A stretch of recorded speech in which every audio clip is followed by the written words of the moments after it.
As the country gradually returns to work and offices begin to reopen, we can't lose sight of the fact that the COVID-19 virus is still in circulation and will be for many months or possibly years. Employers are accountable when it comes to deciding whether their office environment is COVID secure. It's in everyone's interest to get back to business as normal, but employees still have to be safe. Exposure to a coronavirus infection is a reportable occurrence under the HSC regulations.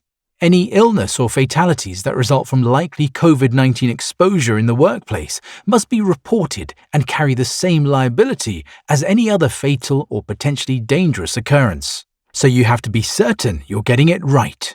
To properly discharge your responsibilities, you may have to completely redesign your workplace with expert input.